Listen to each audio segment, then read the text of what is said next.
Outside, अनेकदा आपल्याकडे सिल्कच्या चांगल्या पैठणी साड्या पडून असतात। आता पैठणी साडीपासून सुद्धा तुम्ही छान फेस्टिव्ह वेअरसाठी लेहंगा चोली किंवा एखादा परकर पोलकाचा थोडासा मॉडर्न अडॅप्टेशन तुम्ही बनवू शकता। अशाच एका सिल्क पैठणी साडीपासून मी हा लेहंगा चोली केला आहे। याची चोली मी लांब ठेवली आहे, त्यामुळे ही जर तुम्हाला ओढणी न घेता वापरायची असेल आणि याला छान तुम्ही ॲक्सेसरीज देऊन तुम्हाला जर हे घालायचं असेल तर तुम्ही घालू शकता। पदराच्या भागामध्ये बुट्टी दाट असतात, त्या पदराच्या भागाच्या बुटींपासून मी हे टॉप बनवलंय। ह्याला लॉंग क्रॉप टॉप सारखा मी लुक दिलेला आहे आणि बाकी साडीपासून ह्या कळ्या केल्या आहेत। कळ्या करत असताना या प्रत्येक कळीच्या सेंटरला ही साडीची बुट्टी बरोबर आली आहे ना, याची काळजी घेतली आहे, ज्याच्याने हा लेहंगा सुबक दिसतोय।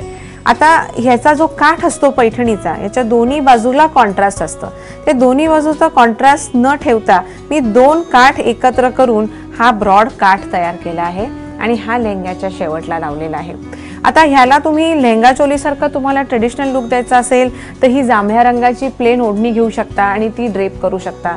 तुम्हाला त्याहीपेक्षा थोडं हटके करायचं असेल तर जांभळ्या रंगाचं तुम्ही क्रॉप जॅकेट श्रगसारखं तुम्ही घालू शकता किंवा याच्यावर चक्क तुम्ही दोन्ही साईडनी येणारा हल्ली स्टोल्स मिळतात, ज्याच्या एंडला असे लटकन्स लावलेले असतात, ते दोन्ही बाजूला असा तुम्ही स्कार्फ घेऊन त्याला एक कंटेम्पररी लुक देऊ शकता।